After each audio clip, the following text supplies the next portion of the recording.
many of the typical reasons people are motivated to trade. Like euphoria, the desire to be a hero of their own life, the attention one can draw to himself by winning, or the self-pity that comes from losing create problems that will ultimately detract from a trader's performance and overall success. However, the true underlying attraction to trading is far more fundamental and universal.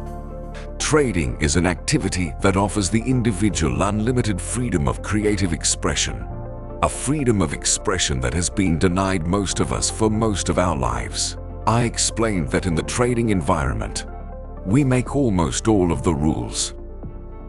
This means there are very few restrictions or boundaries on how we can choose to express ourselves. Of course, there are some formalities, such as having to become a member of an exchange to be a floor trader, or meeting the minimum financial requirements to open a brokerage account if you are an off-the-floor trader. Otherwise, once you are in a position to start trading, the possibilities that exist for how you go about doing it are virtually limitless.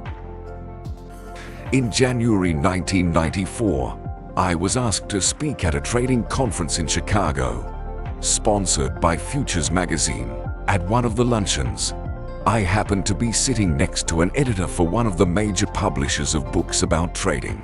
We were having a lively conversation about why so few people become successful at trading. He asked a question, but why would having access to such an unrestricted environment result in fairly consistent failure? I answered, because unlimited possibilities, coupled with the unlimited freedom to take advantage of those possibilities, present the individual with unique and specialized psychological challenges. Challenges that very few people are properly equipped to deal with, or have any awareness of for that matter. And people can't exactly work on overcoming something if they don't even know it's a problem. The freedom is great. All of us seem to naturally want it, strive for it, and even crave it. However, that does not mean that we have the appropriate psychological resources to operate effectively in an environment that has few, if any, boundaries and where the potential to do enormous damage to ourselves exists. Almost everyone needs to make some mental adjustments, regardless of their educational background, intelligence, or how successful they have been in other endeavors. The kind of adjustments I am talking about have to do with creating an internal mental structure that provides the trader with the greatest degree of balance between the freedom to do anything and the potential that exists to experience both the financial and psychological damage that can be a direct result of that freedom. Creating a mental structure can be difficult enough, especially if what you want to instill is in conflict with what you already believe.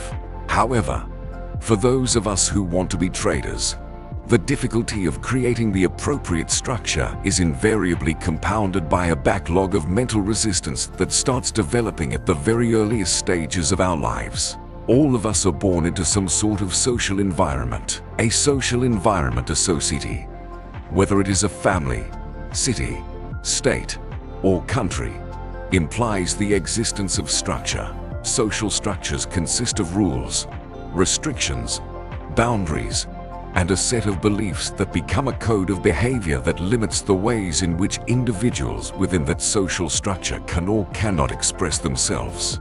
Furthermore, most of the limitations of social structure were established before we are born. It is easy to see why a society's need for structure and the individual's need for self-expression can conflict.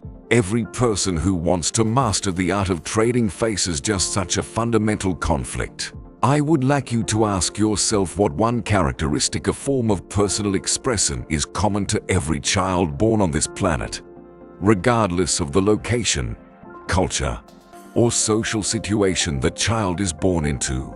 The answer is curiosity. Every child is curious. Every child is eager to learn. They can be described as little learning machines. Consider the nature of curiosity. At its most fundamental level, it is an inner directed force, which means there is no necessity to motivate a child to learn something. Left on their own, children will naturally explore their surroundings. What is more, this inner directed force also seems to have its own agenda.